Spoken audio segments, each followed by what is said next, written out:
2024 T20 world కప్లో first సెమీఫైనల్కి చేరుకుంది మన టీమిండియా. అయితే ఈరోజు బ్యాటింగ్ బౌలింగ్ అందరూ అదరగొట్టారనే చెప్పాలా.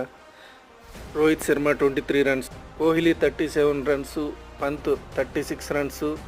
దూబే ఇన్నాళ్ళు ఫామ్తో సతమతమవుతున్నాడు, ఇన్నాళ్ళకు కోలుకొని 34 రన్స్ కొట్టాడు, అద్భుతంగా ఆడాడు. ఆ తర్వాత ఇంకా హార్దిక్ పాండ్యా గురించి చెప్పనవసరం లేదు. ఐపీఎల్లో ట్రోల్ చేసిన వాళ్ళే ఇప్పుడు శబాస్ అనే స్థాయికి ఎదిగాడు. బ్యాటింగ్లో 27 బాల్స్లో హాఫ్ సెంచరీ మరియు ఒక వికెట్ తీసుకున్నాడు. ఇంకా బౌలింగ్లో అయితే హర్షదీప్ 30 రన్స్కి ఇచ్చి 2 వికెట్లు తీసుకున్నాడు. ఆ తర్వాత యాజ్ యూజువల్ బుమ్రా తన బౌలింగ్తో అదరగొట్టాడు, 13 రన్స్కు 2 వికెట్స్. ఇంకా కుల్దీప్ కూడా ఈ మ్యాచ్లో మరింతగా మెరిశాడు, 19 రన్స్కు 3 వికెట్స్ తీశాడు. సో ఈ విధంగా ఆల్రౌండ్ పర్ఫార్మెన్స్తో ఇండియా గెలిచింది బంగ్లాదేశ్ పైన. ఇలాగే సెమీస్ ఫైనల్స్ గెలిచి కప్పు కొట్టాలని ఆశిస్తున్నాను.